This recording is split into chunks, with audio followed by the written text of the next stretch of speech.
Have you ever felt like you know what to do, but you still don't do it? You want to wake up early, but you snooze the alarm. You want to work on your dreams, but you waste hours scrolling. You want to heal, grow, change your life, but somehow you keep getting in your own way. And after a while, you start asking yourself, why am I like this? Why do I keep ruining opportunities? Why can't I become the person I want to be?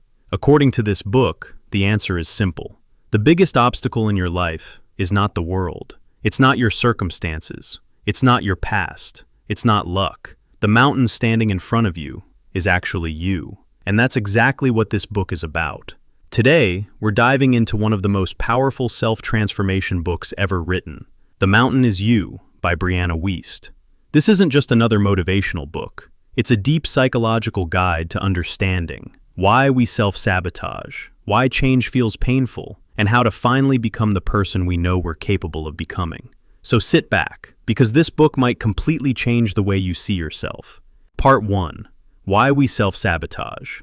The first major idea in the book is this: self-sabotage is not self-hatred, it's self-protection. That changes everything. Most people think they sabotage their lives because they're lazy or weak, but Brianna Wiest explains something deeper. Every behavior has a purpose, even unhealthy behaviors. Procrastination protects you from failure. Avoidance protects you from rejection. Perfectionism protects you from criticism. Your brain is constantly trying to keep you emotionally safe, even if that safety is destroying your future. Think about that for a second. Sometimes we stay in toxic relationships because loneliness feels scarier. Sometimes we delay our dreams because failing publicly feels unbearable. Sometimes we never start because staying potentially great feels safer than actually trying. The problem is, your mind prefers familiar pain over unfamiliar growth. That's why people stay stuck for years. Not because they don't want happiness, but because their nervous system thinks change is dangerous. And honestly, this is something almost everyone experiences. You might say, I want success. But deep inside, another part of you whispers, what if I fail? What if people judge me? What if success changes me? What if I lose people? So your actions become conflicted. One part of you wants growth, another part wants safety, and that inner war becomes self-sabotage. The book teaches us that healing begins when we stop asking, what's wrong with me? And start asking, what is this behavior trying to protect me from? That question changes everything. Part 2. Your triggers are your teachers. One of the most powerful ideas in this book is that your emotional triggers reveal your unresolved wounds. In other words, the things that hurt you the most often point toward the parts of yourself that need healing. For example, if criticism destroys your mood for days, maybe you were raised believing your worth depended on approval. If rejection feels unbearable, maybe deep down you fear not being enough. If you constantly compare yourself to others, maybe you've tied your value to achievement. Most people spend their lives running from uncomfortable emotions. They distract themselves. They numb themselves. They avoid silence. But Brianna Wiest says something important. Your emotions are not enemies. They are signals. Pain is information. And until you understand the message behind your emotions, you repeat the same cycles. This is why some people change cities, relationships, jobs, even entire lifestyles, but still feel empty inside. Because external change doesn't automatically create internal healing. The book encourages self-awareness over self-judgment. Instead of saying, I'm broken, ask, what am I trying to heal? That shift creates compassion instead of shame. And honestly, that's where real growth begins. Part 3. The comfort zone trap. One of the biggest lies people believe is this: comfort equals happiness. But the book explains that comfort can quietly destroy your potential. Because growth is uncomfortable by nature. Think about it. Going to the gym is uncomfortable. Starting a business is uncomfortable. Setting boundaries is uncomfortable. Being disciplined is uncomfortable. Transformation demands discomfort. But most people avoid discomfort at all costs. And because of that, they stay the same. The scary thing about comfort zones is that they don't always feel terrible. Sometimes they feel normal. That's why people spend years settling for less than they deserve. Not because they're incapable, but because they adapted to mediocrity. And over time, their identity becomes tied to staying small. This is why change feels emotionally difficult. You're not just changing habits, you're changing identity. The old version of you wants survival. The new version wants growth. And during transformation, those two versions fight each other. That's why improvement feels messy. That's why healing feels exhausting. That's why discipline feels unnatural at first, because your brain is learning a completely new way of existing. The book reminds us, temporary discomfort creates long-term freedom. Avoiding discomfort creates long-term suffering. That line alone can change your life. Part 4. Emotional intelligence is real power. Most people think success comes from talent, but this book argues something different. Your life is heavily shaped by your emotional patterns, not your motivation, not your intelligence, your emotional patterns. Can you stay calm under pressure? Can you regulate your emotions instead of reacting impulsively? Can you sit with discomfort without escaping it? That's emotional intelligence. And according to the book, emotional intelligence changes everything, because emotions control behavior, and behavior shapes destiny.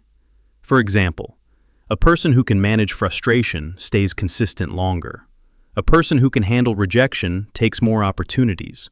A person who can process emotions healthily avoids destructive coping habits. This is why emotionally aware people often grow faster in life, not because life is easier for them, but because they don't collapse every time life becomes difficult. The book encourages practices like journaling, solitude, reflection, mindfulness, and emotional honesty. Not to become perfect, but to become conscious, because unconscious emotions control your life. Conscious emotions can be healed. And honestly, this part of the book feels incredibly powerful because it reminds us that healing isn't weakness. Self-awareness is strength. Part 5. You must create a new identity. This might be the most important lesson in the entire book. You cannot create a new life while staying emotionally attached to your old identity. If deep down you believe, I'm lazy, you will act lazy. If you believe, I always fail, you'll unconsciously expect failure. If you believe, I'm not disciplined, you'll avoid situations that require discipline. Identity shapes behavior. That's why real transformation is not just about setting goals, it's about becoming someone new. The book explains that your habits reinforce your identity every day. Every action sends a message to your brain. When you wake up early, you reinforce discipline. When you keep promises to yourself, you build self-trust. When you stop abandoning yourself, you rebuild confidence. Small actions create identity, and identity creates destiny. This is why tiny habits matter so much, not because they instantly change your life, but because they slowly change who you believe you are. And once your identity changes, your behavior naturally follows. Part 6. Healing is not linear. One thing I really love about this book is that it's honest. Healing is not quick. Growth is not clean. Transformation is messy. Some days you'll feel strong. Some days you'll fall back into old habits. That doesn't mean you failed. It means you're human. The book teaches us to stop expecting instant transformation. Real growth happens through repetition, not perfection. And honestly, this is something social media rarely shows. People show results. They don't show the emotional battles behind them. But behind every disciplined person was a period of struggle. Behind every confident person was insecurity. Behind every healed person was pain they had to face. The mountain is climbed one step at a time. And sometimes, the smallest step forward matters more than giant bursts of motivation. Final message of the book. At its core, The Mountain is You is a book about becoming aware of yourself. It teaches that your patterns can change, your fears can heal, your habits can improve, and your life can transform.